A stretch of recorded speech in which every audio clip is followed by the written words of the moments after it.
আসসালামু আলাইকুম। আপনারা অনেকের আইফোনে দেখবেন যে তাদের আইফোনের সামনে কিন্তু এরকম ফটো এবং ব্যাটারির যে পার্সেন্টেজ সেটা কিন্তু শো করে। তো আপনাদের অনেকের আইফোনে কিন্তু আপনারা এটা এড করতে পারতেছেন না অথবা আপনাদের ফোনে এটা শো করছে না। তো কিভাবে আপনারা এটা আপনাদের ফোনে এড করবেন সেটা আজকের ভিডিওতে দেখাবো। তো এজন্য আপনারা আপনাদের স্ক্রিন ট্যাপ করে ধরে রাখবেন। তারপর এখান থেকে এই অপশন ক্লিক করবেন। এখান থেকে এড উইডজেট, এখানে সার্চ বার আসবেন। এখানে সার্চ করুন হচ্ছে ফটো। ফটো লেখার পর এখানে যে ফটোস অ্যাপটা আছে এখানে ক্লিক করবেন। ক্লিক করার পর দেখবেন যে আপনাদের সামনে কিন্তু এরকম এই যে ফটো যে ইটা আছে ওর যেটা এটা কিন্তু অ্যাড করার অপশন চলে আসবে।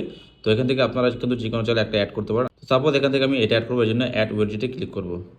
দেখতে পাচ্ছেন এটা কিন্তু আমার হোম স্ক্রিনে অ্যাড হয়ে গেছে। এখন আমি যদি চাই যে না ব্যাটারির ওয়েবজেটটা আমি অ্যাড করবো, এর জন্য আমি আবার ট্যাপ করে ধরে রাখবো খালি জায়গায়। তারপর এখান থেকে এই অপশনে ক্লিক করবো। এখান থেকে অ্যাড ওয়েবজেট, এখানে সার্চ বার লাগবো ব্যাটারি। তারপর ব্যাটারিতে ক্লিক করব। এখানে সেইভাবে কিন্তু আমরা ব্যাটারির যে সাইজটা সেটা কিন্তু এখান থেকে অ্যাড করতে পারবো। সাপোজ আমি এই সাইজটা অ্যাড করব, এখান থেকে আমি অ্যাড উইডজেটে ক্লিক করব।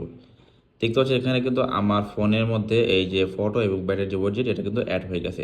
এখন অনেকে কিন্তু তাদের ফোনে এই ফটোর যে অ্যাপসের উইডজেটটা এটা কিন্তু খুঁজে পান না। তো এটা খুঁজে না পাওয়ার কারণ হচ্ছে আপনারা যদি আপনার গ্যালারিটা ফেস আইডি দিয়ে লক করে রাখেন, যেমন এখানে দেখতে পাচ্ছেন যে রিকোয়ার ফেস আইডি, অর্থাৎ আপনি যে ফেস আইডি লক করে রাখেন, তাহলে কিন্তু আপনারা আপনাদের ফোনে এই যে ফটো যে উইডজেটটা এটা কিন্তু অ্যাড করতে পারবেন না। অবশ্যই কিন্তু আপনাদের ফটো যে অ্যাপটা আছে এটা কিন্তু আনলক থাকতে হবে, অর্থাৎ এখানে কিন্তু ফেস আইডি রিমুভ করতে হবে। তো যদি ভিডিওটা ভালো লাগে তাহলে অবশ্যই আপনারা ভিডিওতে লাইক দিয়ে দিবেন। আর আইফোন রিলেটেড এরকম আরও ভিডিও দেখতে চাইলে অবশ্যই আমাদের এটা ফলো করে রাখুন।